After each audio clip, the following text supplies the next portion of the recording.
Bom dia e bem-vindos ao webinar A Suspensão do Imposto sobre Circulação de Mercadorias e Serviços, o ICMS, sobre importações. Implicações para a caixa flow das empresas e para a reforma tributária, da Câmara de Comércio Brasil-Estados Unidos. Eu sou John Welch, diretor executivo. Em nome da Câmara, desejamos a todos saúde e segurança neste momento difícil. Muitas pessoas jurídicas que importam mercadorias por meio de São Paulo e as revendem em transações interestaduais no Brasil acumulam grandes montantes de crédito do ICMS, pois a alíquota do imposto da importação é de 18%, enquanto nas vendas para outros estados é apenas 4%. Neste webinar, analisaremos a possibilidade de ajuizamento de um regime tributário especial para mitigar o tal acúmulo, comparar com outros estados e bem como as possíveis implicações de uma reforma tributária. Nosso moderador de hoje é Felipe Medaglia, advogado sênior no Medona Advogados. Ele graduou em Direito pela Universidade Presbiteriana Mackenzie, fez pós-graduação no Direito Tributário pela Fundação Getúlio Vargas e mestre em Direito Tributário International pela University of Florida, nos Estados Unidos. Os bios inteiros dos palestrantes estão disponíveis no site e também em um link no seu último e-mail que você recebeu sobre o webinar enviado ontem. Antes de passar a palavra para Felipe, peço que todos usem a guia Perguntas e Respostas, o botão Q&A, para fazer perguntas. Vocês podem fazê-las a qualquer momento e os panelistas tratariam de responder depois do discurso. Obrigado. Felipe? Obrigado, John. Bom dia a todos. Também espero que todos estejam bem. Faço aqui minhas palavras do John para dar boas-vindas a vocês todos a esse nosso webinar. Quero iniciar aqui agradecendo a Anshan pela oportunidade de trazer esse importante tema à discussão e de confiar a mim o papel de moderador. Agradecimento esse que faço na pessoa do John Welch, e estendo também a sua equipe, Tatiana, Lucas e Velice. Agradeço também aos nossos palestrantes convidados, Arone, Orlando e Dr. Rubens, que com certeza vão trazer aspectos muito importantes sobre as hipóteses de suspensão do ICMS na importação de bens, medidas que podem ser feitas para combater o acúmulo de crédito, além da possibilidade e dos efeitos que uma possível reforma tributária possa ter nesse tema. E, por fim, queria também agradecer aqui a todos que nos acompanham. Como o John mencionou, qualquer questionamento que vocês venham a ter sobre os temas podem ser submetidos pelo Q&A, e após a exposição dos palestrantes, nós abriremos aos debates em que essas perguntas serão respondidas. A ideia aqui é que cada apresentação seja relativamente curta, algo em torno de 10 a 15 minutos no máximo, para assim depois termos espaço aos debates. Bom, como muitos sabem, o ICMS tem basicamente duas possíveis incidências, né? Uma em operações internas, compras e vendas no mercado nacional, e outras na importação de mercadorias vindas do exterior. Considerando que o ICMS é um imposto não cumulativo, muitas vezes, por diversos motivos, determinados contribuintes acabam reconhecendo créditos em excesso aos seus débitos, né? E esse tipo de situação, ele acabou sendo ainda mais comum nas hipóteses em que há importação de mercadorias para revenda no mercado nacional, notadamente quando essa revenda é para outros estados. E ainda esse cenário é agravado dentro do contexto da chamada guerra fiscal, né? Uma vez que determinados estados conferem um tratamento mais benéfico a determinadas operações com o objetivo de atrair contribuintes. O objetivo aqui é falar um pouco sobre como o Estado de São Paulo está combatendo esses possíveis efeitos, né? Tanto da guerra fiscal quanto do acúmulo de créditos. E a importância aqui de selecionar o Estado de São Paulo não é apenas pela questão de ser o Estado de São Paulo o mais pujante economicamente do país, mas também porque isso se reflete também nas importações. Segundo dados do Ministério da Indústria, Comércio Exterior e Serviços, Neste ano, mais de 33% das importações foram feitas pelo Estado de São Paulo, ou seja, 1/3 das importações realizadas por contribuintes brasileiros vem por São Paulo. Então, nós vamos começar aqui a nossa apresentação com a palestra do Aroni Prates Vilas Boas, que vai falar um pouco sobre como o Estado de São Paulo oferece mecanismos para evitar o contínuo acúmulo de crédito nessas hipóteses. O Aroni, além de um amigo, é advogado da equipe de tributos indiretos do Madrona Advogados, graduado pelo Mackenzie, pós-graduado pela PUC e graduando em Ciências Contábeis pela USP. Aroni, com você. Bom dia a todos. Muito obrigado, Felipe. Muito obrigado também aos participantes. Queria agradecer aqui, igualmente, a Brazilian American Chamber of Commerce, na pessoa do Mr. John, da Tatiana e do Luca, né? Dizer que é uma honra participar aqui desse evento, juntamente com o Orlando e o Dr. Rubens, que conhecem bastante dessa matéria que a gente vai discutir aqui hoje. E eu queria começar aqui, na verdade, compartilhando com vocês uma breve apresentação que a gente fez sobre o tema. E a gente trouxe, nos primeiros slides, algumas explicações para permitir um nivelamento entre os participantes aqui do webinar. Então, com conceitos razoavelmente básicos sobre o ICMS e sobre as hipóteses, né, sobre a questão da não cumulatividade, para aí sim explicar qual que é a problemática hoje enfrentada pelas pessoas jurídicas que fazem a importação de mercadorias e realizam a revenda no mercado nacional. Tá? Compartilhar aqui com vocês e a gente inicia. Se vocês tiverem algum problema na visualização, é só avisar a gente aqui no chat ou no Q&A, ok? Vamos lá.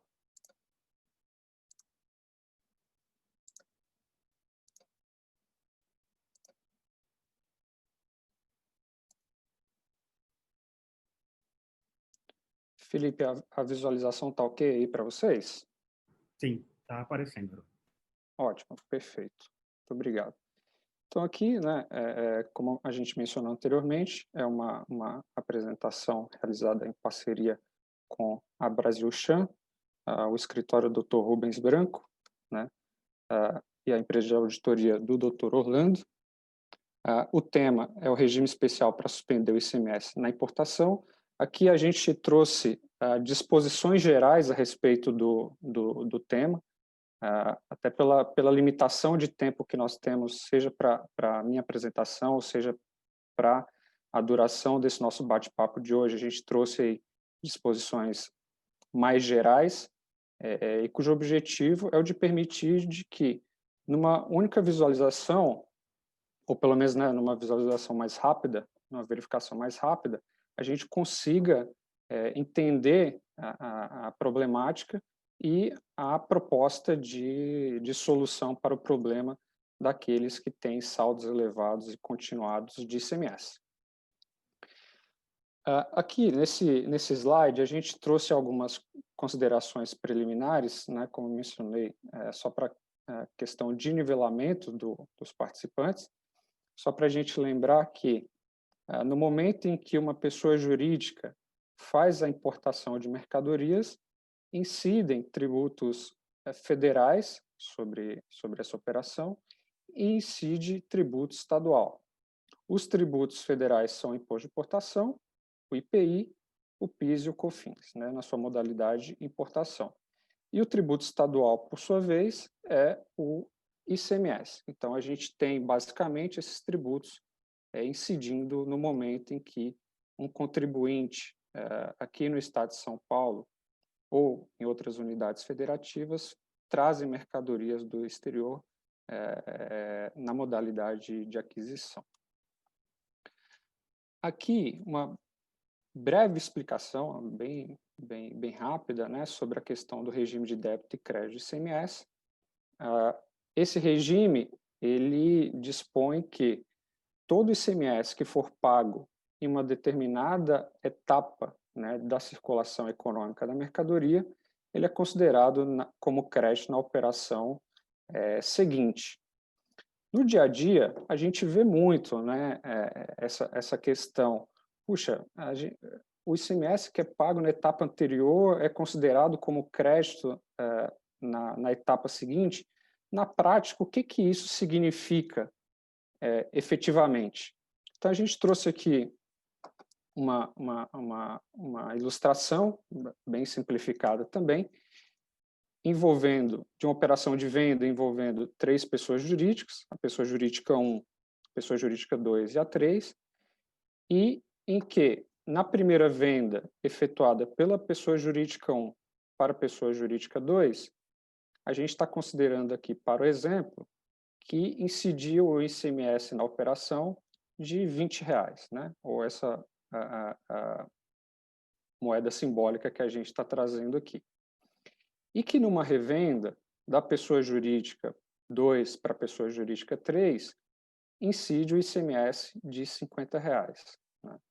Então, como que é feita a sistemática para a pessoa jurídica 2 efetuar o pagamento do ICMS?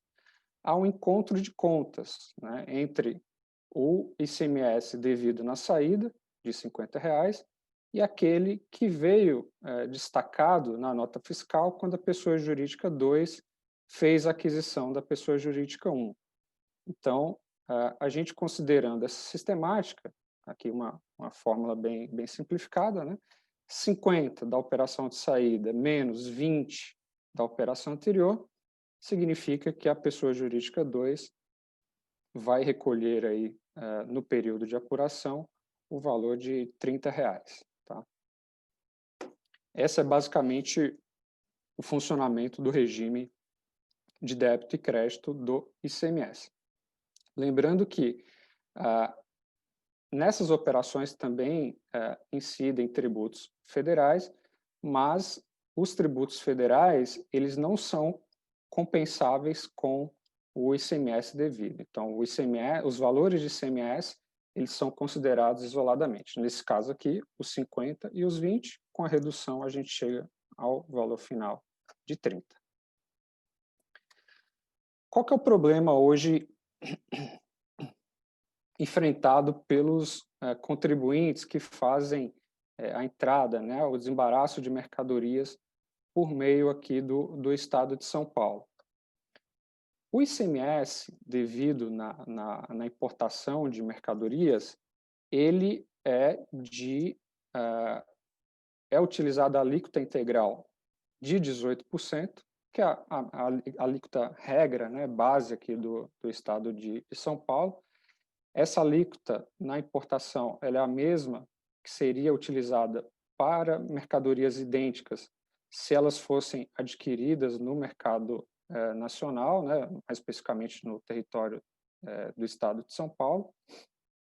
Então, esses 18 aqui que foram pagos pelo contribuinte, né, pelo importador que está aqui em São Paulo, ele vai ficar depois como um crédito. É como se fossem, voltando aqui um pouquinho, como se fosse esse 20 aqui, né, na operação, vai ficar como um crédito a ser considerado quando houver a saída subsequente do Estado de São Paulo, né, nas operações próprias, com essa alíquota aqui de saída. Então, só para vocês entenderem o porquê dessa alíquota, por conta da chamada Guerra dos Portos, o Senado Federal editou a resolução número 13, em 2012, dispondo que todos os contribuintes, né, independentemente dos estados em que eles se localizarem, sempre que eles fizerem importação de mercadorias, né, e efetuarem a revenda desses mesmos itens, ou ainda que submeta esses itens importados a alguma das modalidades de industrialização, se o conteúdo de importação dessa mercadoria importada, né, seja ela original ou seja ela industrializada, ou melhor, industrializado continuar superior a 40%, né, se o conteúdo de importação continuar superior a 40%, na saída em que esse contribuinte, né, na revenda, situado no estado de São Paulo, der para outras unidades federativas, a alíquota interestadual do ICMS será de 4%. Então, aqui, fazendo uma conta rápida e bastante simplificada, é claro que na prática tem algumas outras peculiaridades a serem analisadas. Se a gente considerar, né, uma entrada da mercadoria a 18% e uma saída a 4%, e lembrando que esses 18% aqui ficam como crédito e esses 4% aqui teriam que ser pagos, haverá aí uma diferença, um acúmulo, né, de 14%. Claro que nas operações ali no dia a dia, quando o contribuinte aqui no estado de São Paulo, ele faz a revenda para outros estados brasileiros, ele coloca uma margem de lucro ali, mas mesmo esse preço aqui de saída sendo superior ao preço de entrada, em regra, se você joga, né, se você aplica a alíquota de 4%, mas considerando essa grande diferença aqui para a alíquota de entrada, muitos contribuintes aqui no estado de São Paulo que fazem essa importação e essa revenda acumulam, né, grandes quantias de ICMS. E aí, qual que é uma possível solução, né, que foi o motivo, aí, né, foi o que ensejou o título da nossa apresentação, é que o contribuinte, né, com base em um dispositivo do regulamento do ICMS do Estado de São Paulo e também de uma portaria CAT, né, do Coordenador de Administração Tributária de São Paulo, que são essas que a gente coloca aí para vocês, ele faça um pedido de regime especial para pedir a suspensão total ou parcial do ICMS incidente na aquisição dessa mercadoria do exterior. Então, aqui no slide anterior, a gente tinha a alíquota regra, né? Claro que essa alíquota aqui pode eventualmente ser diferente na prática, mas a alíquota regra base aqui do Estado de São Paulo, ele tinha um pagamento de 18%, e agora ele vai fazer um pedido de regime especial para ver a suspensão total ou parcial do ICMS incidente nessa operação, o que melhora bastante o fluxo de caixa da pessoa jurídica, considerando que o ICMS, então, suspenso aqui, ele vai ser recolhido, vai ser devido no momento da saída subsequente desse produto. Então, a gente colocou aqui a base legal, mas vocês não precisam, quem estiver acompanhando aí não precisa se preocupar em copiar. Depois aqui da apresentação a gente vai disponibilizar os slides para vocês, tá? Então podem ficar tranquilos aí que a gente vai mandar o material. Então, uma possível solução para resolver esse problema do acúmulo decorrente dessa diferença é fazer esse pedido de regime especial para o Estado de São Paulo. E aqui, por fim, a gente colocou alguns dos requisitos que são necessários, né, para fazer esse pedido de regime especial, que na prática ele é relativamente juridicamente simples, mas que depende de precauções, cautelas e muita atenção no momento da organização dos documentos por conta desses requisitos, principalmente o 2 aqui que a gente vai mencionar. Então, são 4 requisitos principais, que é ele ser emitente de nota fiscal eletrônica, né, e adotar a escrituração fiscal digital. E aqui o mais importante, que é o 2, é que ele comprove saldo elevado e continuado do ICMS, decorrente dessas operações de importação a 18% e saída a 4%. E aí você pode perguntar, bom, mas o que seria o continuado, né? Isso, o contribuinte, ele tem que montar fazer um levantamento, né, com uma planilha do histórico de um determinado período passado, para demonstrar que esse saldo elevado decorrente daquela diferença de alíquotas, ele acontece todos os meses, né, ou com muita frequência, pelo menos, e que esse montante é elevado, né?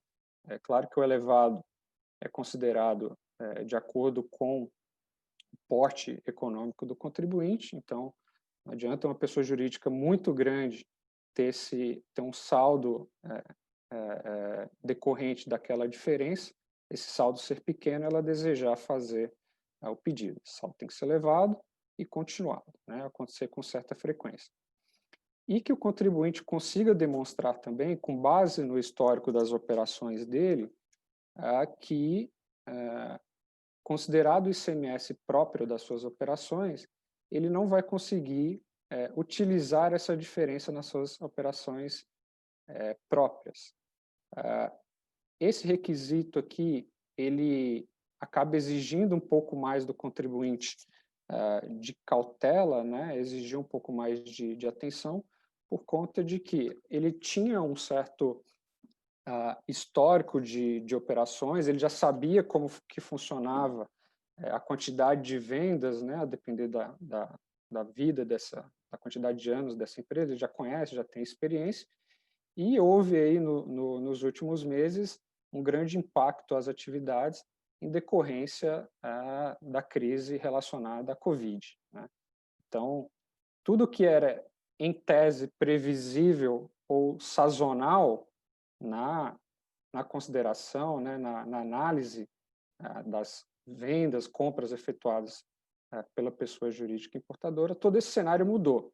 Então, o desafio aqui é conseguir mostrar para o fisco que os cenários, né, a verificação, ou melhor, a demonstração dessa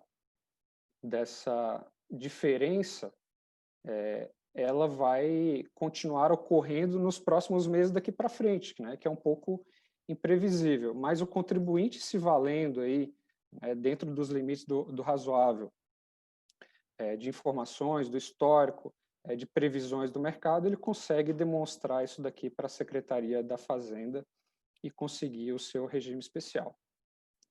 E aí os últimos dois requisitos, que é promover o desembarque e o desembaraço aduaneiro da mercadoria importada no estado de São Paulo, e por fim que ele esteja em situação regular em relação ao fisco. Aqui a gente trouxe de uma forma mais aberta, né, mais simplificada, que é a situação regular em relação ao fisco, mas é basicamente não ter débitos, né, abertos, sem garantia, débitos que não estejam com a exigibilidade suspensa.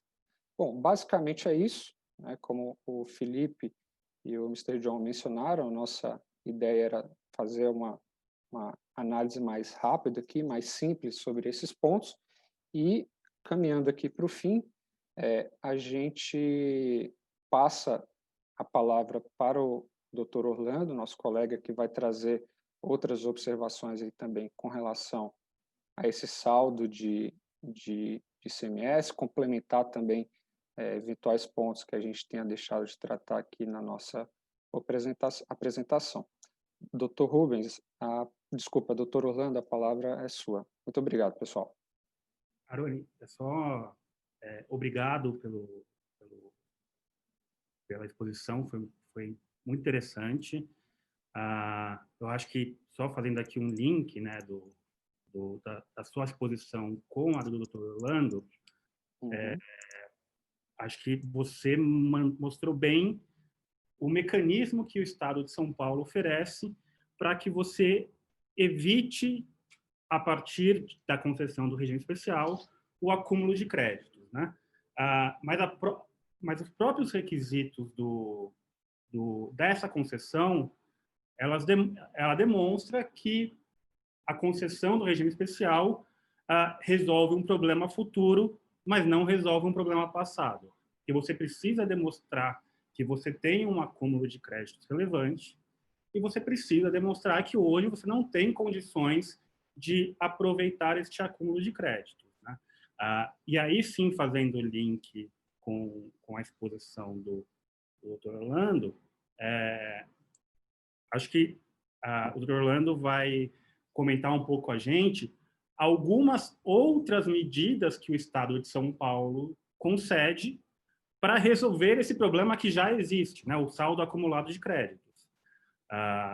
E aqui, só rapidamente, o Dr. Orlando ele é diretor de tributos indiretos da PwC, empresa de auditoria aí mundialmente conhecida.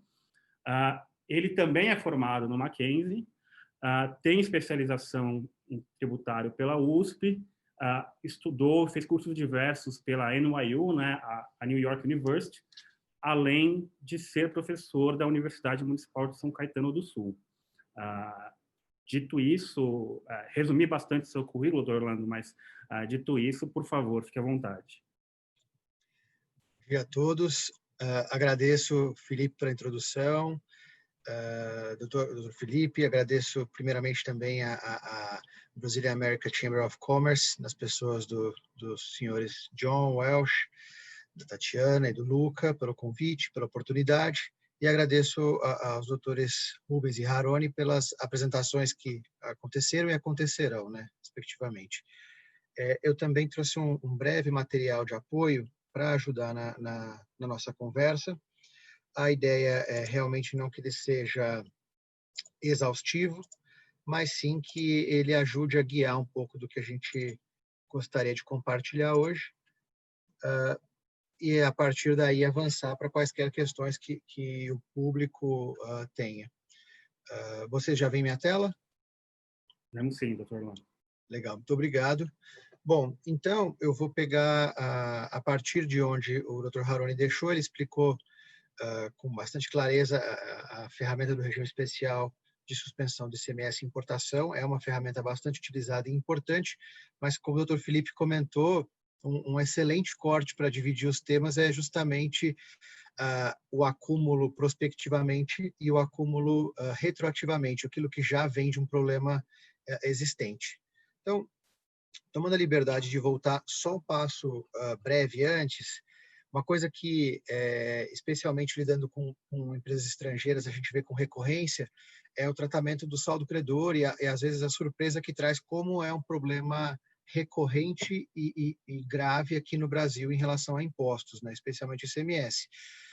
Isso porque a gente tem uma dificuldade com base na legislação local e na prática das autoridades fiscais de alguns estados de reaver esse direito. Então, o saldo credor, basicamente, ele é aquilo que sobra entre créditos e débitos quando o saldo é positivo, ou seja, créditos que podem ter decorrido tanto de estoque, então um excesso de compras que ainda não foi vendido, comercializado, gera saldo credor, mas tem algumas hipóteses que geram isso recorrentemente. Então, primeiro deixar claro, é uma situação que é prejudicial, eu diria que talvez seja o tema que a gente mais enfrenta quando apoia os nossos clientes no Brasil. Medidas para lidar com o saldo credor tem sido um tema recorrente, justamente pelo impacto de caixa, né? Você tem um recebível, você tem um ativo que não tem liquidez muitas vezes, ou que tem a liquidez bastante questionável. Isso distorce as demonstrações financeiras em alguns casos, e em casos mais extremos, a depender das operações da empresa e da inviabilidade de recuperação do ativo por completo ou parcialmente, pode gerar, inclusive, uma discussão sobre impairment, e isso é bastante severo. Você tem um impacto direto em resultado, dada a não recuperabilidade de um saldo credor. Então, é um tema crítico, talvez não seja intuitivo quão crítico seja, mas as consequências podem afetar não só fluxo de caixa, mas inclusive resultar a depender da situação concreta. Quem costuma ter saldo credor? A primeira hipótese, eu acho que é justamente a que o Dr. Haroni explorou com bastante detalhe e clareza, que é o caso daquelas empresas que têm importações seguidas de vendas interestaduais e que se encaixam, então, na Resolução 13 do Senado Federal, que gera operações interestaduais. Ela foi criada no contexto da Guerra dos Portos, que trouxe aí, como o Dr. Felipe bem explicou, dentro de um contexto de guerra fiscal, uma medida que os estados consensuaram e que o Senado acabou constituindo, né, criando, para evitar incentivos fiscais ou reduzir o potencial de incentivos fiscais dados unicamente com foco em importação. Então, diminuiu o quanto esses incentivos teriam de efeito nas operações interestaduais, mas gerou como uma consequência adversa o excesso de saldo credor em diversos estados, inclusive em operações sem incentivos fiscais. Quem também tem saldo credor recorrentemente são as empresas portadoras. O agronegócio tem essa particularidade, muito por conta de incentivos, créditos presumidos, isenções ou reduções de base de cálculo com direito à manutenção dos créditos de ICMS. E o setor automotivo também é um setor bastante afetado pela existência de saldos credores. Então, isso é um problema. E uma das soluções, uma das mais importantes, avançando aqui no material, é justamente a medida que o Dr. Haroni explicou, então eu não vou me debruçar sobre ela, que é a CAT 108, ela traz essa suspensão. O único comentário que eu gostaria de fazer, um complemento ao que foi exposto, é que, pessoalmente, na minha experiência prática, faz muita diferença a forma em que é pleiteado. Então, o que eu quero dizer com isso é o seguinte: o design da portaria CAT, ela vem para, e aí a redação dela é sutil, mais clara em relação a isso, ela tem o objetivo de lidar com os efeitos da Resolução 13. Então, ela não é uma medida que foi constituída com o objetivo de extinguir um saldo credor. Se a minha operação é naturalmente credora, mas não em decorrência dessa alíquota de 4% nas operações interestaduais, não seria a Resolução 13 o instrumento para lidar com isso. O Estado de São Paulo ele trata essa portaria como algo feito, desenvolvido para evitar saldos credores decorrentes das alíquotas interestaduais de 4%. E isso é importante. E na hora do pleito, eu já tive a oportunidade de ver concessões que realmente variam do 100% ao 20%. E isso decorre justamente das particularidades de cada operação. Então, a minha sugestão, sempre que uma empresa decidir fazer esse tipo de pedido, é demonstrar com clareza e matematicamente, né, financeiramente, quais os efeitos do saldo credor dela decorrem dessa alíquota de 4% e quanto das importações vão ter, seja olhando para trás ou para frente, mas para justificar uma suspensão mais eficiente possível. Então, é importante fazer uma avaliação com detalhe para se pensar quanto se pleiteia e o fundamento do pleito. O Estado de São Paulo, na minha percepção, ele é muito aberto a discutir os critérios objetivos. Eu já vi casos, inclusive, nos quais ele permitiu um percentual um pouquinho maior com base nos anos anteriores e por não ter sido feito o pedido antes. Então, a empresa tem um saldo credor de X, mas parte dele decorreu de Resolução 3, eu só não tinha a portaria CAT em comento. Então, é importante deixar as possibilidades abertas na hora de fazer esse pleito, porque a concessão ela varia muito mesmo, caso a caso, contribuinte a contribuinte, por indústria e como é feito o pleito. Mas eu gostaria de me debruçar um pouquinho mais sobre as outras possibilidades, né, de lidar com os saldos credores. E aí, tanto pensando em estancamento, como foi aqui a questão da CAT 108, como esgotamento, quando possível, né? E aí, no estado de São Paulo, que é onde eu vou me deter um pouquinho mais, a gente tem outras 3 grandes possibilidades de lidar com saldos credores e, consequentemente, melhorar o fluxo de caixa das empresas em decorrência desses ativos com pouca liquidez, que são os saldos credores muitas vezes.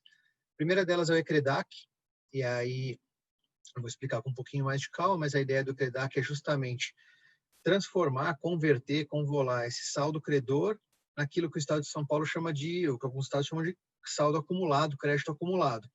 E quando esse saldo credor vira crédito acumulado, ele ganha a possibilidade de ser utilizado de outras formas que não apenas para pagar o ICMS da minha operação mensal. Então, isso traz algumas possibilidades de liquidez interessantes. A portaria CAT 42 de 2018, e aqui falando por um tipo específico de ICMS a recuperar, eu me debruçando aqui especialmente sobre os casos de ICMS-ST, isso também é uma possibilidade que as empresas têm aqui no estado de São Paulo. E, por fim, a reestruturação societária ou de negócios, que é o ICMS, ele é um tributo, e aí até me valendo da própria explicação do Dr. Haroni, ele decorre das operações, então ele é um dos tributos, o principal tributo sobre consumo, e, consequentemente, a maneira, então, que as empresas se estruturam, fazem suas vendas, e aí eu comento especialmente sobre a partir de onde compram, para onde vendem, a modalidade da venda, esses elementos, a modalidade de contratação de transporte, de armazenagem, tudo isso pode ter efeito na tributação pelo ICMS e, consequentemente, nos saldos credores. Então, essa última possibilidade ela é muito ligada com a operação das empresas. Sobre o ECREDAC, então. A gente tem duas modalidades aqui no estado de São Paulo, que são o simplificado e o custeio. O que isso quer dizer? Empresas que possuam saldo credor mais reduzido, né? Então, os saldos credores que não superam determinado número de UFESPs, que dá aproximadamente R$ 2 milhões, se o saldo ao longo do período dos últimos 5 anos chega nesse valor, é possível fazer um pedido simplificado.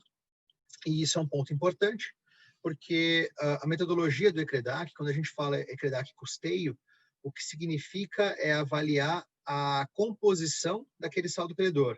E aí, nem todas as operações são elegíveis. Mas, sobre o simplificado, o que isso quer dizer, então? Quer dizer que o Estado de São Paulo ele pode avaliar um pedido de um contribuinte de conversão de saldo credor em crédito acumulado sob uma metodologia que ela é baseada, assim, de maneira muito resumida, nos códigos fiscais das operações, nos CFOPs das operações. Então, é um pleito mais fácil de ser feito, mais ágil de ser feito, e que tem a apreciação mais rápida, normalmente, porque o fisco ele precisa autorizar essa conversão, e aí, uma vez autorizada, você tem o crédito acumulado para utilizar das formas que a gente vai comentar na sequência. Então, para quem tem saldos credores no valor mais reduzido, via de regra, essa solução acaba sendo bastante efetiva e interessante. O ECREDAC custeio, ele é uma metodologia mais complexa, porque basicamente o que o Estado de São Paulo desenvolveu quais são as operações que geram crédito acumulado? Basicamente são as operações que têm saldo credor decorrente de exportação, ou de isenções com manutenção do crédito, ou de redução de base de cálculo com manutenção do crédito, ou interestaduais. Em outras palavras, créditos decorrentes de estoque puramente, ou de ativo mobilizado, ou mesmo de algum crédito outorgado, não compõem crédito acumulado. O que isso quer dizer? Determinados contribuintes podem ter 100 milhões de saldo credor, mas apenas 60 milhões, 50 milhões elegíveis ao crédito acumulado. Essa metodologia do custeio é justamente para que o contribuinte possa verificar quanto do seu saldo credor é apto a ser convalidado, convolado em crédito acumulado. Tem alguns desafios relacionados com isso, porque não é um método simples, a gente não está falando aqui de modo algum de custeio contábil, não, são conceitos completamente diferentes. Aqui é estruturar a composição do saldo credor ao longo do tempo, de modo a verificar quanto daquilo veio desses tipos de operação que comentei, exportações, isenções com manutenção, operações interestaduais com diferença de base ou de alíquota, e aí, com base nisso, o fisco faz a sua apreciação, e isso pode levar bastante tempo, a gente vai comentar um pouco disso também, mas é complexo para ser realizado, para ser pleiteado e também para ser concedido. Contudo, quando a gente está falando de valores muito expressivos, essa acaba sendo a alternativa que traz uma monetização real maior. O que eu posso fazer, então? O que o contribuinte pode fazer quando ele possui o crédito acumulado? E aí é uma série de possibilidades. Uma delas é a transação com terceiros.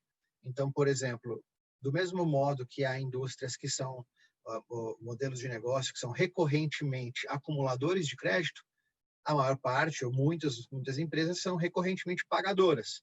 Quando há um crédito acumulado, há a possibilidade de transacionar esse crédito.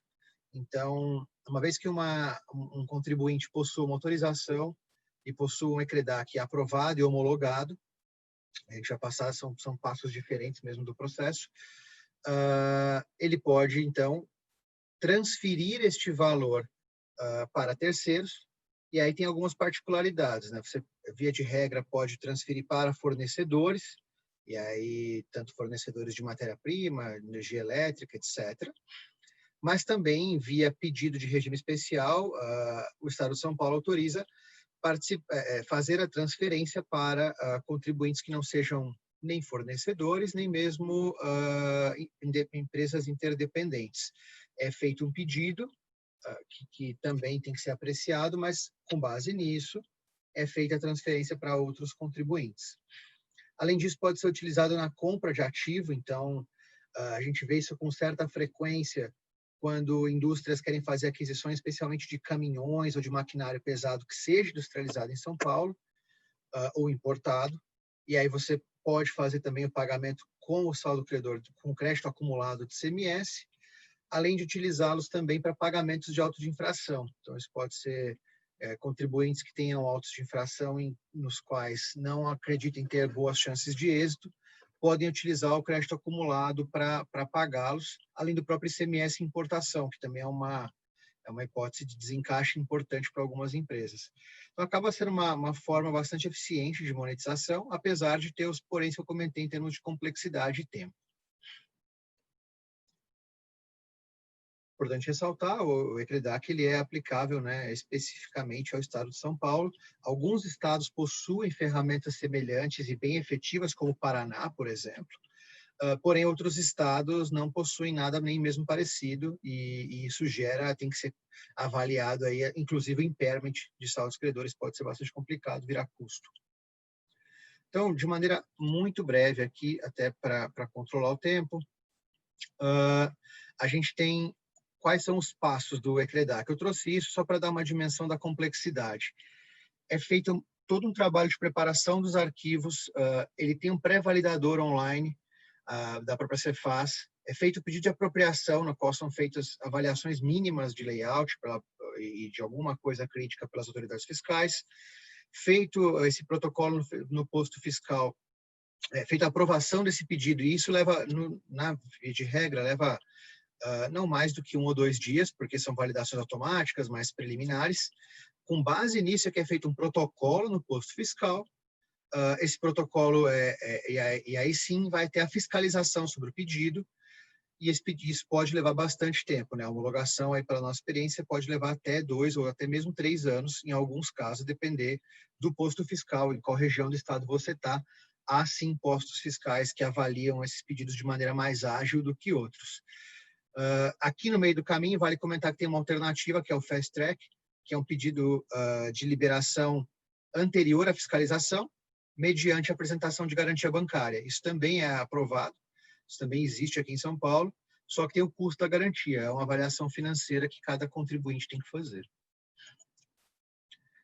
Em linhas gerais, a última coisa que eu queria comentar, antes de devolver a palavra aqui para o Dr. Felipe e para o Dr. Rubens, era a solução da reestruturação operacional. Ela é importante, ela é muitas vezes a mais efetiva também, ou tão efetiva quanto a ECREDAC, mas ela exige uma avaliação muito particular de cada operação, varia bastante.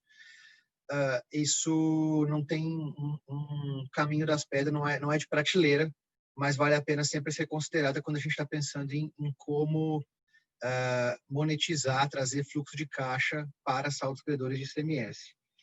Queria agradecer mais uma vez a todos pelo tempo, me colocar à disposição para fazer comentários sobre quaisquer questões que sejam enviadas. Então, aqui meus dados de contato e também o QR Code para o meu perfil no LinkedIn. Agradeço mais uma vez a todos e devolvo a palavra para o Dr. Felipe. Obrigado, Orlando. A exposição foi bastante clara. Nunca é fácil falar sobre um assunto tão complexo, tão cheio de nuances quanto esse, e você conseguiu fazer isso num espaço curto de tempo, enfim, até com relativa facilidade, né? Então, parabéns aí pela exposição. Acho importante comentar também essa questão da reestruturação. Acho que, como você bem disse, não existe uma receita de bolo, né? Até porque, a depender do tipo de reorganização que você faz no negócio, você pode até, de repente, resolver um problema de ICMS e criar um problema de RPJ, CSLL, enfim. Então, não existe uma solução mágica aplicável a toda e qualquer hipótese. Ela é sempre coordenada aí, caso a caso.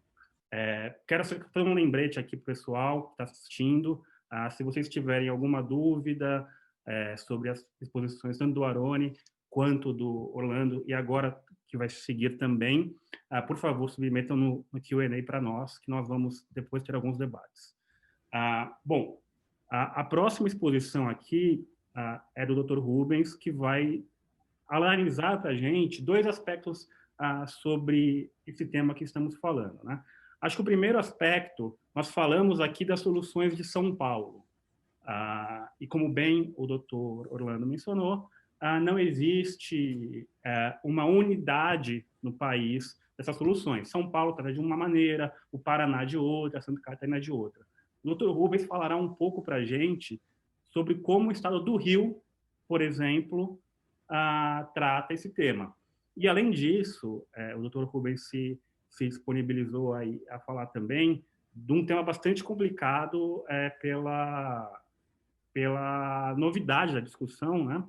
Que é como relacionar o que nós estamos falando aqui com os projetos de reforma tributária que estão em discussão no Congresso Nacional. Apenas aqui a título de introdução, o Dr. Rubens é formado em Direito pela Faculdade Nacional de Direito, contador pela Faculdade Moraes Júnior, foi presidente da Anshan no Rio de Janeiro, teve cargos importantes no Conselho Regional de Contabilidade do Rio, na Junta Comercial do Rio também, participa do Comitê Fiscal de algumas empresas, enfim. É um currículo bastante extenso e, doutor Rubens, eu vou pedir aqui a mesma vênia que eu pedi ao doutor Orlando para falar essa versão simplificada, para não tirar um pouco do tempo da sua fala, tá? Por favor, doutor Rubens. Muito obrigado, Felipe. Antes de mais nada, agradecer ao convite feito pelo Anshan, a pessoa do John Welch, é um amigo de longa data. Agradecer também a honra de participar desse webinar junto com os demais panelistas e parabenizar também ao Orlando e ao Aroni pela capacidade de síntese de apresentar um assunto tão complexo como é o funcionamento do ICMS no Brasil e tecer alguns comentários sobre o que foi aqui apresentado. No estado do Rio de Janeiro, não temos a sistemática que existe no estado de São Paulo e talvez no estado do Paraná, que é a empresa poder escolher, né, um regime especial para ela ser tratada no que diz respeito à utilização de saldos credores do ICMS. No estado do Rio existe a previsão no regulamento do ICMS do estado, né, que a empresa pode fazer proposições para utilizar o saldo acumulado, mas o processo é sempre dependente da aprovação ou não do secretário de Fazenda do Estado, o que faz com que, na grande maioria das vezes, você só consegue mesmo utilização do saldo credor acumulado quando você passa por uma reestruturação societária, onde uma empresa é absorvida por outra e essa empresa que é nova, que é incorporada na antiga, tem saldos, tem formas de se utilizar do saldo credor acumulado por conta das suas operações. Isto, de certa forma, é uma complicação que existe no sistema tributário brasileiro e o que justifica o fato de que no Brasil se gasta muito tempo na condução e no pagamento dos seus impostos, porque a nossa legislação é uma legislação complicada em si mesmo. Por quê? Porque é uma legislação no caso do ICMS, que nós estamos tratando aqui. É uma legislação estadual, onde cada estado, por definição constitucional, tem abertura para regulamentar ao seu bel prazer como funcionará naquele estado o regime do ICMS. Na realidade, o ICMS, que no início era chamado de ICM, não tinha ainda o S, quando ele foi criado lá em 1964, é um imposto, ou foi criado como sendo um imposto sobre o valor agregado. Entretanto, dada a liberdade e talvez a disparidade de economias de cada estado no Brasil, ele foi se complicando porque cada estado começou a regulamentar o seu funcionamento de acordo com as suas necessidades financeiras no estado.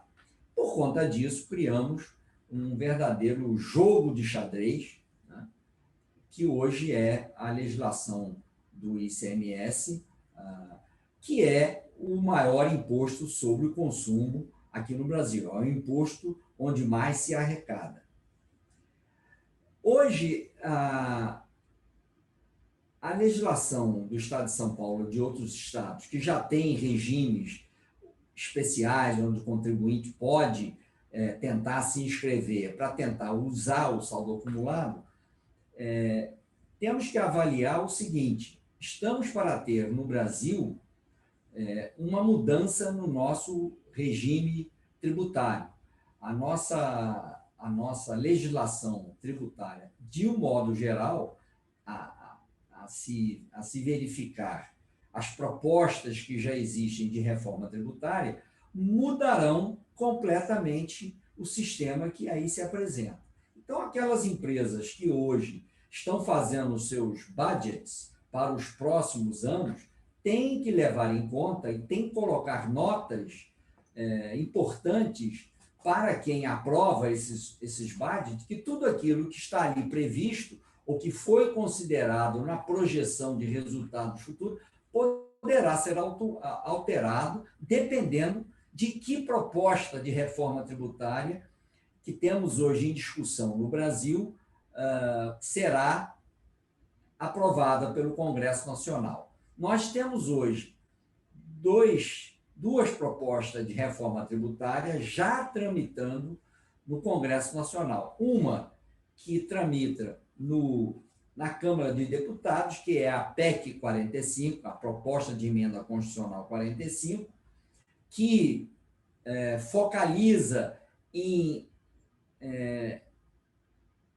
juntar aproximadamente 5 tributos, e temos uma outra proposta que tramita no Senado Federal, que é a PEC 110, Proposta de Emenda Constitucional 110, que também prevê a simplificação ou a junção de 7 tributos. Obviamente que todos eles,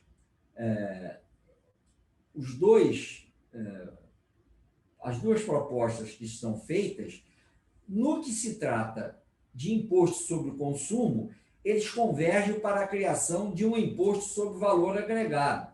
Não podemos esquecer, quem lida com essa matéria, que o ICMS foi, no início, um imposto sobre valor agregado, mas que, devido às dificuldades de cada estado, dificuldades e disparidades econômicas de cada estado, hoje é um jogo de xadrez. Então, quem hoje tem saldo acumulado de ICMS no estado de São Paulo ou em outros estados, que estão conseguindo utilizar esses saldos pela própria legislação do estado ou por processos de reestruturações societárias, etc., tem que levar em conta que tudo isso pode ser alterado.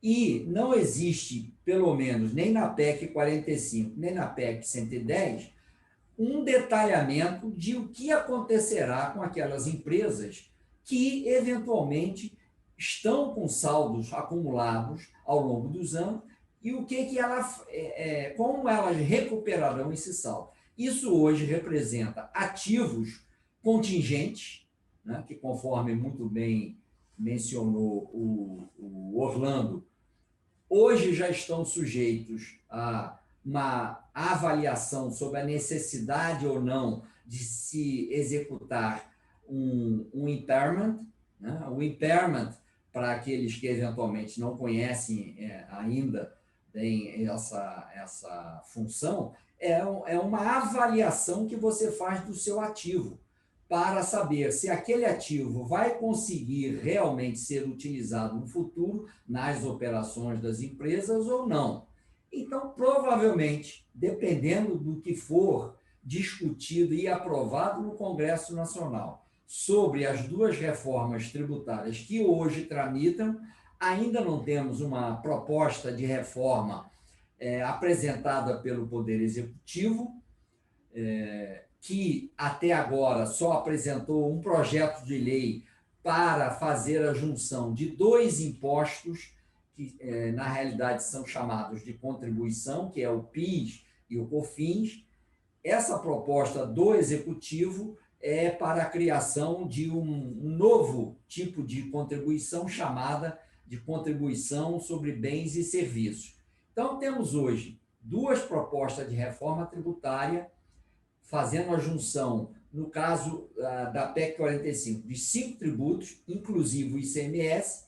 Temos a PEC 110, que também faz a junção de vários tributos, também aí incluindo o ICMS, e temos uma proposta de lei, né, uma proposta de uma lei número 3.887, que visa a junção do PIS e o COFINS, que são impostos federais somente, sem incluir o ICMS. Ou seja, temos realmente um verdadeiro jogo de xadrez, onde as empresas que operam no Brasil têm que ficar atentas, primeiro, para validar os seus orçamentos dos anos seguintes, que poderão ser e serão, com certeza, impactados, seja pela aprovação da PEC 45, pela 110, ou, no caso do projeto de lei do Executivo, que cria a CBS, mas a CBS só substitui o PIS e o COFINS.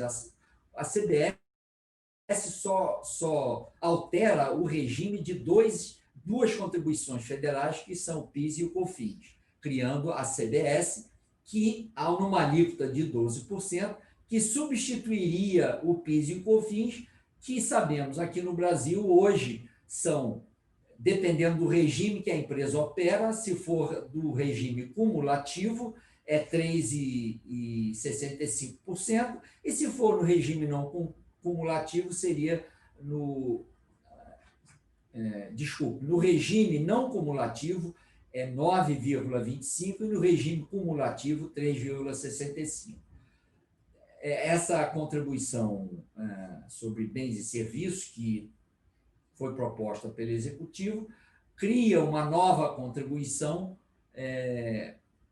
no valor de 12% across the board, ou seja, para todas as receitas empresariais das empresas.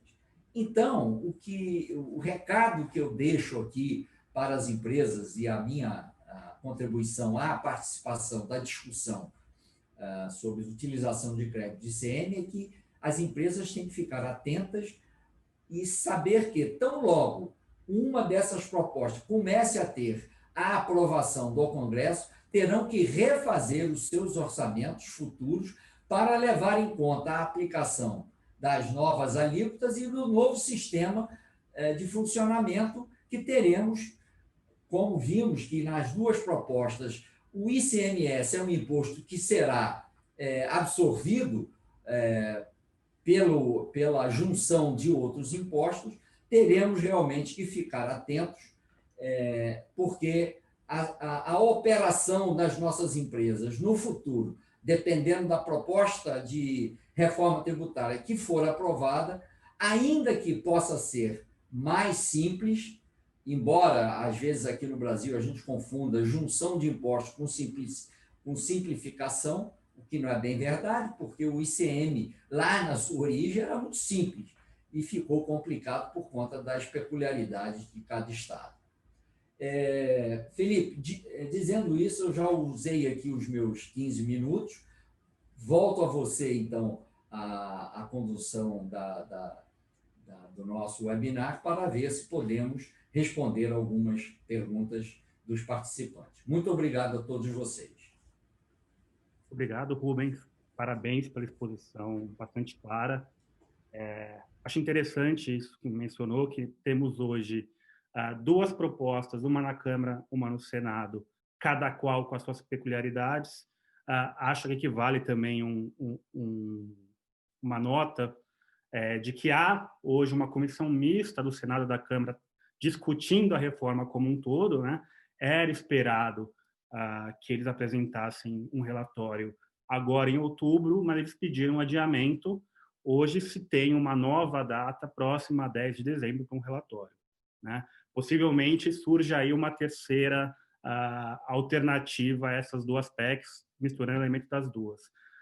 E também acho que vale comentar que a reforma do governo fatiada, né, começou com a junção do PIS/COFINS na CBS, ainda é desconhecida exatamente qual que é o objetivo final, né? Então, todo esse trabalho aí impacta e gera mais incerteza na gente hoje não sabemos exatamente como vai ser daqui a alguns anos, se é que vai efetivamente sair uma reforma tributária abrangente, né? Dito isso, eu queria aqui abrir espaço às perguntas, reforçando que, caso alguém tenha mais perguntas também, sintam-se à vontade a apresentar. Mas a primeira pergunta ela é direcionada ao Dr. Orlando. A pessoa não se identificou, mas a pergunta é se é possível resgatar os créditos de ICMS já solicitados junto ao ECREDAC após o encerramento das atividades da companhia. Dr. Orlando, por favor. Bom, obrigado pela pergunta para quem a enviou.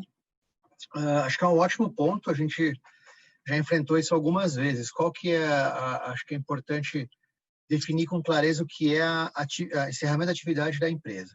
Se nós estivermos falando de uma baixa formal perante as autoridades regulatórias e fiscais, né, baixou o CNPJ na Receita Federal, etc., acabou e extinguiu, não é possível. Contudo, o que acontece muitas vezes é determinada empresa decide descontinuar uma linha de negócio, decide alterar o local de seu centro de distribuição.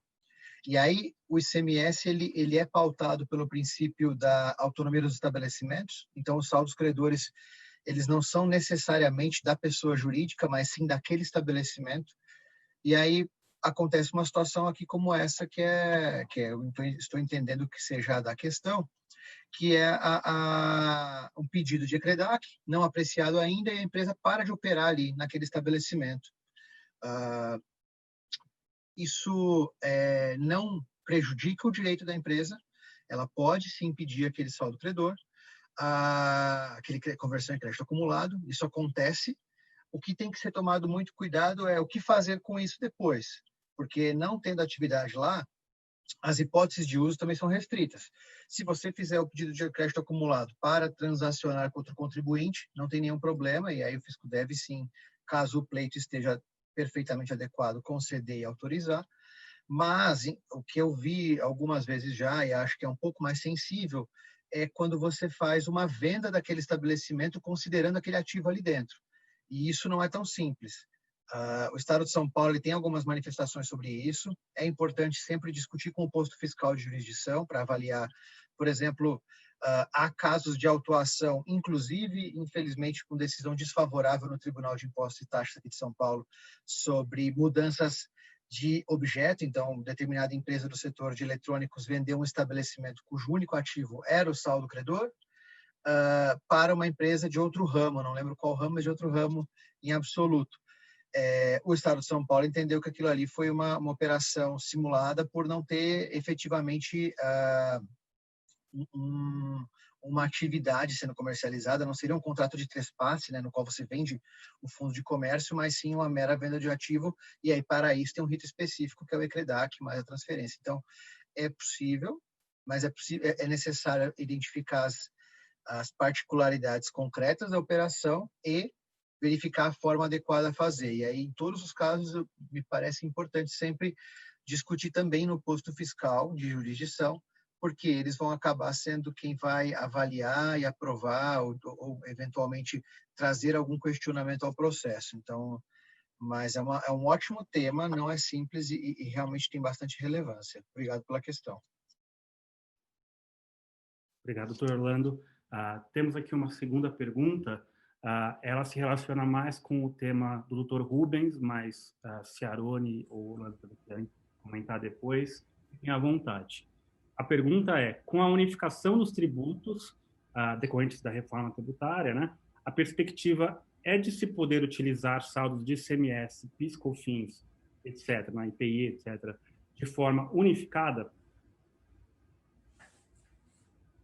Bom, no caso da CBS, que é a contribuição sobre bens e serviços, que é a proposta que o Executivo fez para unir o PIS e o COFINS, é previsto, sim, a manutenção ou a utilização dos créditos de PIS e COFINS que a empresa tenha contra os pagamentos da CBS. Agora, quanto as duas propostas, as duas PECs, 45 e 110, não creio ou não me lembro de ter identificado ainda alguma particularidade que leve a esta clareza como tem na proposta de lei aqui do Executivo. Não sei se o Orlando ou o Aroni podem contribuir, mas eu não conheço ainda em detalhe a possibilidade das empresas utilizarem os créditos acumulados na nova sistemática que então viria. Perfeito, Dr. Rubens. Eu acho que eu estou no mesmo sentido do senhor. Não há um detalhamento claro em ambas propostas, né? Seja a 140, seja a 45, seja a 110. O máximo que dispõe, isso olhando pelo menos o texto original, né, é que a PEC 110 ela dispõe que lei complementar irá regulamentar o tema, mas o detalhamento específico, como o senhor mencionou, também não me recordo de ter, tá? Perfeito. Bom, vou aproveitar, deixa e dizer que a minha percepção, minha visão é a mesma dos doutores. O que eu já ouvi participando de alguns fóruns de discussão, e inclusive com pessoas envolvidas nos projetos, né? E já ouvi esses comentários e acho importante dizer que é uma percepção que não foi muito bem recebida pelo mercado, que foi discutir a securitização, e aí não tem nada disso em nenhuma das propostas, como vocês bem apontaram. A securitização desses créditos não foi debatido ou discutido em detalhes a forma de se securitizá-los, mas eu acredito que para alguns setores que têm alguns bilhões de reais em ICMS a recuperar, não é algo que seja razoável ou mesmo aceitável, na medida em que o cenário, como ele é posto nos últimos 40 anos, né, desde o começo do ICM, permitia a existência de saldo credor e uma expectativa de utilização caso houvesse débitos. Então, transformar esse valor a pó, eu acho que para alguns setores, e inclusive lembrar que caso isso aconteça, vai ter um efeito de resultado no ato, né? Você teria que reavaliar o ativo, teria uma baita reversão. Então, isso pode significar, especialmente para companhias abertas, pode significar um impacto assim tremendo por uma falta de clareza ou mesmo por uma medida eventualmente equivocada na transição de saldos credores. É uma realidade que tem que ser enfrentada, na minha opinião, com bastante detalhe e clareza em quaisquer dos modelos que eventualmente o legislador decida seguir. Me permita aqui dar um comentário também sobre o tema. De fato, acho que tudo que foi dito foi perfeito, mas acho que tem um ponto aqui que a gente pode já pensar. Bom, você tem o crédito acumulado, se você já tem um direito, se a reforma tributária vier de alguma forma inviabilizar esse seu direito, nós certamente teremos uma judicialização grande desse tema, né? Com certeza vai gerar muito contencioso, porque sob o argumento de que há um direito adquirido, né? Uma lei posterior não poderia, em tese, suprimir um direito que você já tem. Não é uma expectativa de direito, é um direito que você tenha a reaver esse crédito. Então, de fato, não há qualquer dispositivo que deixe claro qual vai ser o efeito, né, exceto essa questão da CBS, que o Dr. Rubens bem mencionou. Há essa questão da securitização mencionada pelo Dr. Orlando, e há também, como não poderia deixar de ser, ainda estamos discutindo em tese a reforma tributária, e já hoje se discute possíveis inconstitucionalidades dela decorrentes, né? Então, acho que isso é uma prática no Brasil bastante grande. Eu vou passar a palavra aqui ao Mr. John Welsh, que mencionou que ele tinha uma pergunta também. Mr. John? Sim, e Orlando mencionou que o Brasil discute isso pelo menos 40 anos. Eu acho que a minha memória profissional, nós estamos discutindo a coisa do ICMS. Minha pergunta para o painel, porque eu sou meio de um outro foco, um pouco mais em termos de economia, mas aqui nos Estados Unidos não temos ICMS, mas temos um imposto sobre receita, o sales tax, que é determinado por cada estado. Isso cria uma arbitragem positiva. O reclamo dos ICMS no Brasil é que você tem essa arbitragem fiscal, mas parece que não dá uma pressão para baixo nos impostos, ou pelo menos é usado seletivamente. Aqui, realmente, inibe o aumento de impostos e, às vezes, dá uma pressão para baixo.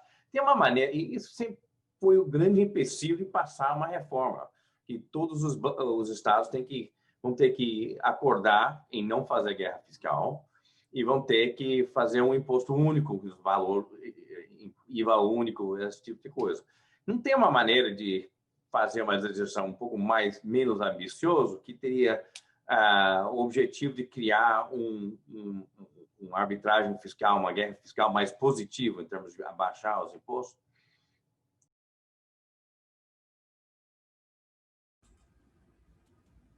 Alguém se apresenta? À vontade, doutor Rubens, se você tiver uma... Olha, existe maneira, sim, John, de se fazer isso. Entretanto, o Brasil, como você bem sabe, temos 26 estados e mais o Distrito Federal, e cada estado e cada membro do país só olha o seu próprio umbigo, infelizmente. Então, por isso é que estamos há 40 anos discutindo uma reforma tributária e ela não sai, porque quando se começa a discutir, o Estado quer proteger suas receitas, a União quer proteger as suas receitas e o contribuinte não quer aumento de impostos. Este é o jogo de xadrez que vamos jogá-lo mais uma vez com essas duas propostas que estão no Congresso. É uma tarefa complexa. Agora, possível de se fazer, havendo interesse público de se resolver e simplificar o nosso sistema, porque o sistema brasileiro ele é ruim, antes de tudo, não é só pelas alíquotas altas, é pela complicação sistêmica que ela proporciona para as empresas. Você veja bem, uma empresa que opere em todo o Brasil tem uma dificuldade enorme para poder simplesmente pagar os seus impostos, porque cada estado tem um detalhe, cada município, temos no Brasil 5.535 municípios, e cada município também é um ente tributante que regula o seu imposto, no caso, o imposto mais comum dos municípios, não é o único, mas é o mais conhecido, que é o ISSS, cada município regulamenta ao seu bel prazer. Você me diz, mas qual seria então a saída? A saída seria fazer uma legislação de ISS e do ICMS que seja federal, com poucas possibilidades de variação entre os estados. E aí cada estado vai utilizar. Mas chegarmos até esse ponto é uma complicação por conta dos interesses que são díspares, né? São distintos. Ótimo. Acho que, Felipe, se você me dá aí 2 minutinhos, só para fazer uma observação rápida, o Dr. Rubens tem total razão, e ainda com relação ao ponto colocado pelo John, uma disputa, né, entre as unidades federativas, ela é plenamente saudável, né? Aquele que conceder, né, permitir melhores condições tributárias para a economia, vai conseguir trazer mais contribuintes, mais pessoas jurídicas para o seu território. O problema ele está na forma com que essa competição na prática é realizada, né?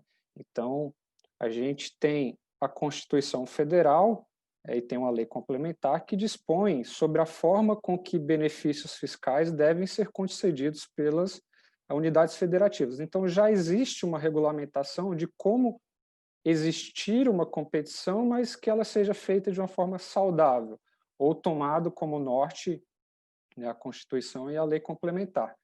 Agora, uma dificuldade aí é que, para a concessão de benefício fiscal, é exigida a aprovação unânime de todas as unidades federativas. Aí reside a dificuldade, né? Porque um estado que é vizinho do outro, que competem no dia a dia ali para trazer uma pessoa jurídica, né, uma unidade fabril, o vizinho fazendo pedido no CONFAS para conceder um benefício fiscal, que certamente vai impedir que aquele do outro lado mantenha o contribuinte que já está lá ou traga também para o seu território, ele vai negar aquilo, né? Vai votar contrariamente ao pedido de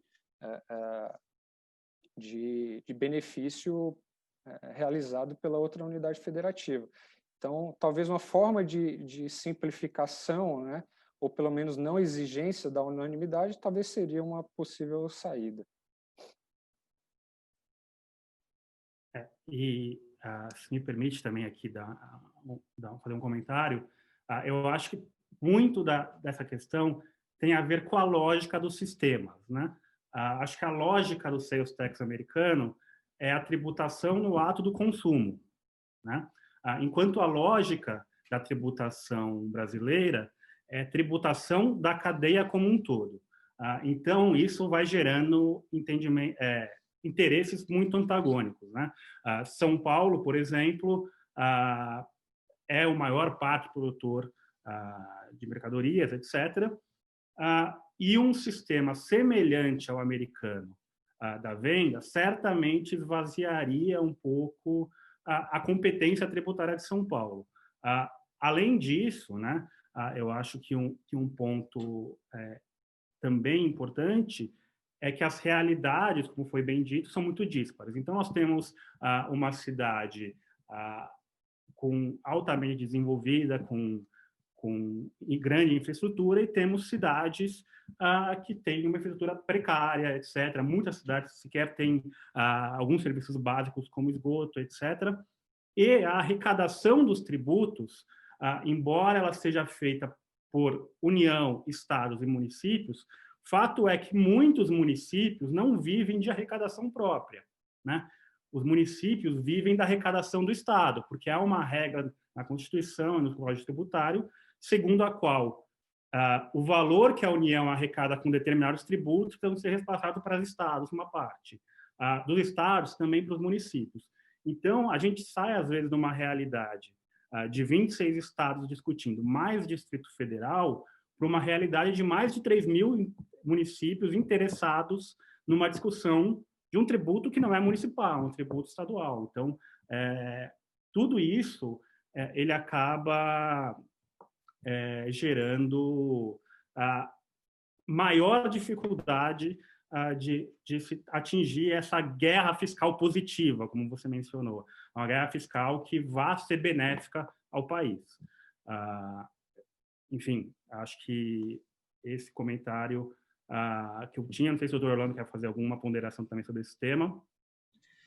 De maneira muito breve, assim, sobre a questão do Mr. John, e aproveitando os comentários de vocês, eu acredito ser possível, mas aí é uma opinião muito pessoal minha, o problema é o sistema posto. A gente tem guerra fiscal, se a gente considerar como marco a criação do Fundap, começou em 70. Então, tem temas que vinham sendo endereçados, a guerra fiscal evoluiu muito nos últimos anos, né, com o advento do convênio 190, com a lei complementar 160. A gente vinha reduzindo incentivos fiscais, colocando prazo para eles. A própria resolução 13 foi uma medida importante, teve um efeito adverso, mas ela também avançou. Eu acredito que o sistema pode ser bastante melhorado sem necessariamente precisar ser completamente revisto. Qual que é a dificuldade do completamente revisto para mim? Justamente as situações postas, né? O saldo credor, para mim, é um entrave muito maior do que pode parecer à primeira vista. A gente tem aí, certamente, considerando o Brasil, considerando só o estado de São Paulo, mas considerando o Brasil todo, bilhões de reais nesse valor, e eu não acredito que os estados decidam restituir este valor em dinheiro e nem as empresas abrir mão. E eu acho que isso é um potencial deal breaker. Então, muito embora, se a gente estivesse começando agora um sistema novo, num país novo, tábula rasa, eu acho que o IVA como um todo seria excepcional, simples, transparente, que são os principais problemas do sistema, mas uma transição me parece muito complexa, né? Então, eu acredito que seja possível e necessário aprimorar os tributos que estão envolvidos no sistema de tributação indireta. Então, talvez reduzir a quantidade de situações de CMS-ST, que é uns problemas graves, simplificar as questões de ressarcimento, eventualmente o próprio STF, em 2016, quando trouxe aquela questão de ressarcimento da diferença entre a base presumida e a ocorrida, aumentou muito a complexidade do tributo. Então, eu acho que se a gente tirar as zonas cinzas, né, os impostos, os tributos que estão na base de outros tributos, porque mesmo o ICMS na base do PIS/COFINS ainda não acabou a novela, então o que chegou no STF em 2005, a gente tem muito tema que pode ser ajustado. Esse em específico é um tema de trilhão, segundo a PGFN, e que não necessariamente exige uma reforma absoluta, completa do sistema. Eu acho que o nosso sistema ele tem muitos problemas, mas eu tenho pouca esperança numa reforma que mude tudo. Então, eu gosto quando vem as medidas que vão ajustando aos poucos, como vinha sendo em termos de Lei Complementar 160 e fim da guerra fiscal, que era um caminho que a gente vinha avançando bastante. Eu acho que o PIS/COFINS tem uma série de ajustes a serem feitos também, o conceito de insumo tem que ser simplificado, resolvido, a gente tem que conseguir trazer critérios objetivos e transparentes para os contribuintes, mas eu tenho pouca expectativa de uma mudança completa. Então, eu acho que dá para mudar, talvez, sem necessidade de mais emendas constitucionais ou instrumentos que exijam um esforço político que pode até inviabilizar, né? Mas é uma opinião particular minha, né, sobre o tema. Também acho que é um tema super aberto a controvérsia e discordância, e, por favor, quero deixar todo mundo muito à vontade. Não quero, é só mesmo a minha percepção disso tudo. Não, perfeito, doutor Orlando. Eu acho que muito interessante o ponto. Há, de fato, vários aspectos que poderiam ser resolvidos independentemente de uma reforma tributária. O próprio resto da CBS é algo que se discute há alguns anos. Esperava-se que tivesse sido apresentado durante o governo Temer e acabou não sendo. Bom, acho que estamos chegando aqui próximo ao horário de encerramento, então eu queria... temos 5 minutos ainda, então eu queria passar aqui rapidamente pelos panelistas para fazerem suas considerações finais, né, de forma breve, seguindo aqui a mesma ordem da última resposta. Dr. Rubens, se quiser iniciar. Obrigado, Felipe. Eu terminaria fazendo uma lembrança que, atualmente, eu sempre me debati muito aqui no Brasil contra a burocracia, mas eu não sou contra a burocracia necessária, eu sou contra a burocracia desnecessária que acarreta custos desnecessários para a empresa. Recentemente tivemos aí uma portaria do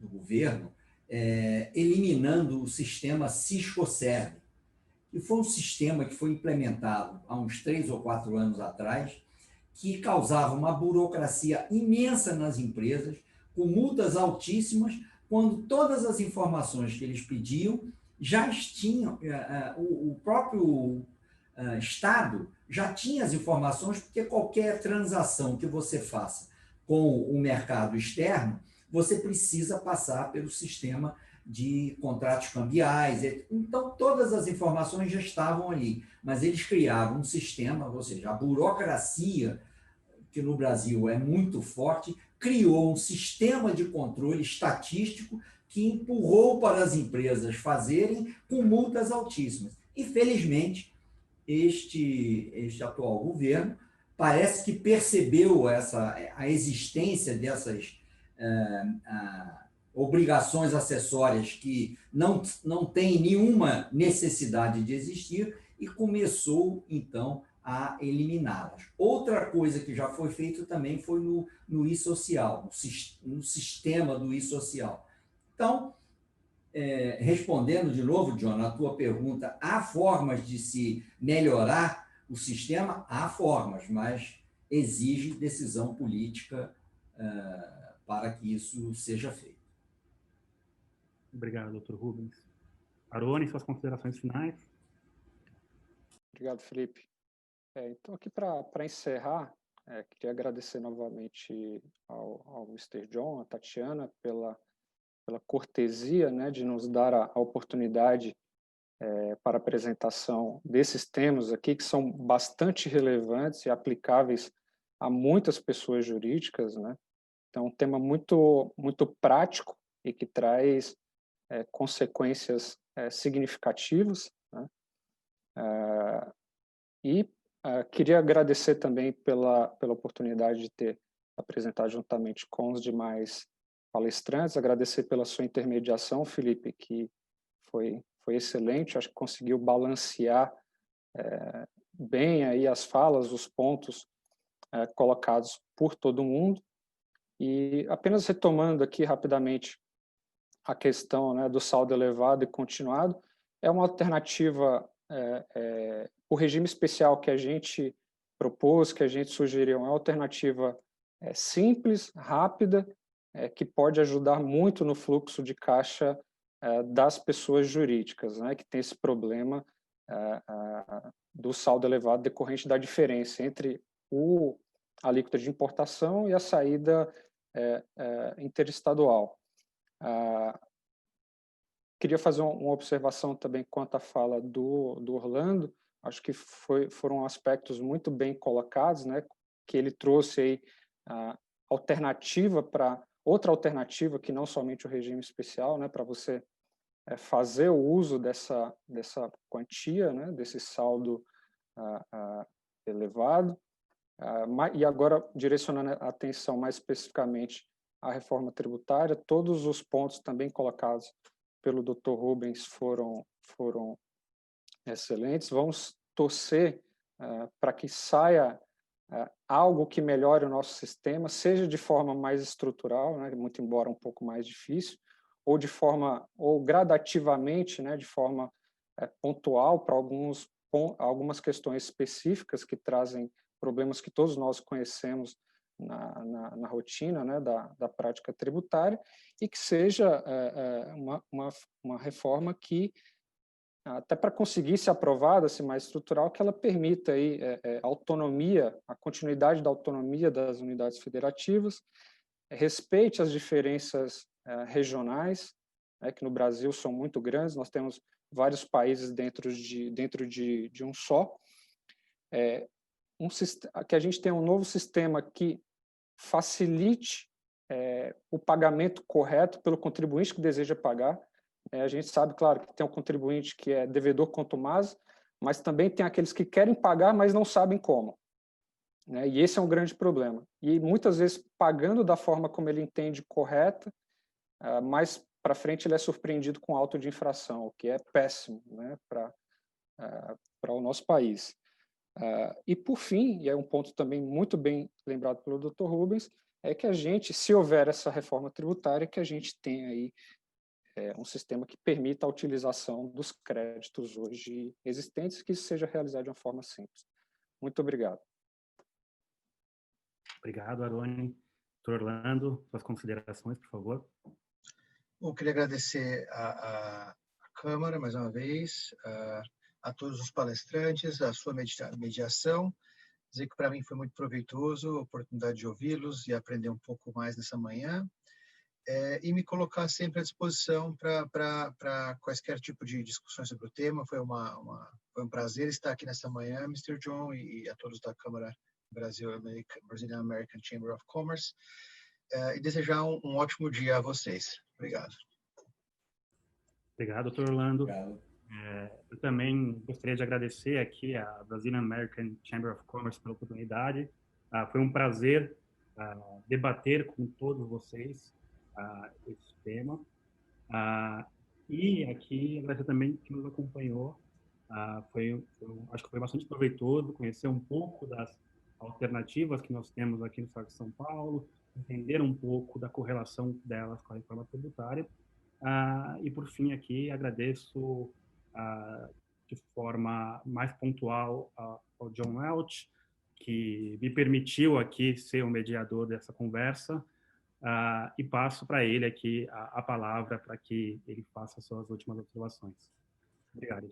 Muito obrigado, Felipe. Ao contrário, te agradeço também, Haroni, Orlando e Rubens, por uma discussão excelente.